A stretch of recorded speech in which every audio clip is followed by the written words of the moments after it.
Yes, welcome mga boss. Dito naman tayo Juanito Channel DIY at ituturo ko ngayon sa inyo kung paano tayo magpalit ng ilaw sa ating Fujitsu chiller.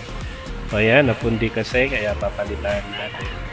So first po off muna natin yung chiller natin. Tapos akyat tayo dito sa top ng chiller natin. Ito yung ilaw na ipapalit natin. Yan. So ito tatanggalin lang natin yung screw. So yung ilaw natin magos nasa 220 volts, 9 watts. Yes. So ayan, tatanggalin natin itong mga screw. Dito lang banda sa side natin. Hindi na natin kailangang tanggalin lahat.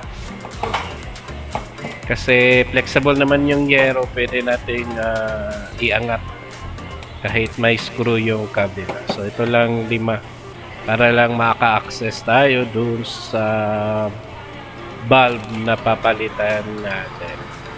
So ito ang huli na i-unscrew natin. So syempre gamitan natin ng star screw. Tapos kailangan nakabunot yung chiller para na iwas disgrasya. Hindi tayo makuryente. So ayan, pag okay na, iangat lang natin yung takip. Tapos ito na siya. Yan na yung bulb na papalitan natin. Sa pagpalit nga boss, counterclockwise lang. So ayan, counterclockwise para matanggal natin. Tapos papalit natin ngayon yung bago. So yung bago mga boss, LED bulb na yung nilagay ko. 12 volts, 9 watts kasi mas matipid sa kuryente yung LED. Sa pagbalik naman mga boss, clockwise lang natin. Yan, pakanan. Pag mahigpit na, okay na yan. Huwag masyadong mahigpit para hindi ma-lost thread, ha? Tapos, ito yung pinalitan natin. 220, 9 watts. So, yan. Okay na. Try natin. Testing natin itong inaayos natin. Saksak lang natin yung power. Yan.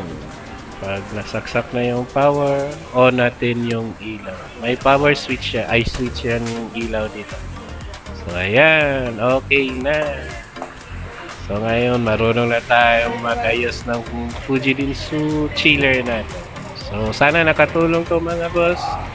At huwag kalimutan i-like and share. So, ayan. Balik na natin yung screw.